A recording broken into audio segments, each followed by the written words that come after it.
ឲ្យតែមានភ្លៀងធ្លាក់បងប្អូនដឹងតាដើរព្រៃគឺមិនដែលអត់ទេពិសេសគឺសត្វតកូតនឹងហ្មងសត្វតកូតគឺសម្បូរខ្លាំងមែនទែនឲ្យតែពេលភ្លៀងមានភ្លៀងធ្លាក់ខ្លាំងដឹងតែវាចេញរស់ស៊ីហើយតែបើថាសត្វផ្សេងគឺអត់ដឹងទេព្រោះខែនេះវាពិបាករកបន្តិចហើយសត្វផ្សេងនោះព្រោះថាដុំវាស្ដុកតែបើថាប្រភេទតកួតអីគឺมันពិបាកទេរកស្រួលមែនទែនបងប្អូនហើយថ្ងៃហ្នឹងក៏មិនបានដែរបានត្រឹមតែតកួតមួយប៉ុណ្្នឹងឯងព្រោះដោយសារពេលខ្លះដើមវាខ្ពស់ពេលខ្លះក៏យើងជីកយកវាអត់បានអញ្ចឹងបងប្អូនថ្ងៃនេះថ្ងៃវាសោយបើថ្ងៃធម្មតាគឺចេញដើរព្រៃមិនដែលអត់ទេគឺបានច្រើនបានមិនតិចច្រើនឯណាទេបានត្រឹមតែមកចែកគ្នាបានតែមហូបតែប៉ុណ្ណោះជីវិតអ្នកនៅតាមតំបន់ស្រុកស្រែគឺអញ្ចឹងឯងបងប្អូនណាផុតពីរដូវធ្វើស្រែចម្ការអត់បានទៅមើលស្រូវសម្រាកហើយក៏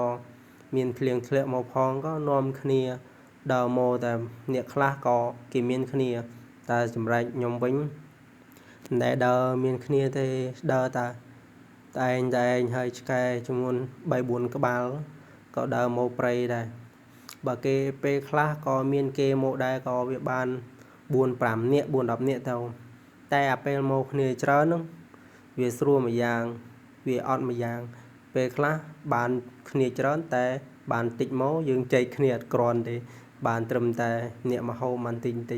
តែបើពេលថាមកគ្នាតិចឬក៏មកតែឯងអីពេលខ្លះបានមួយទៅមួយក៏វាស្នំដែរព្រោះយើងមកតែម្នាក់ឯងយើងបានមកគ្នាច្រើន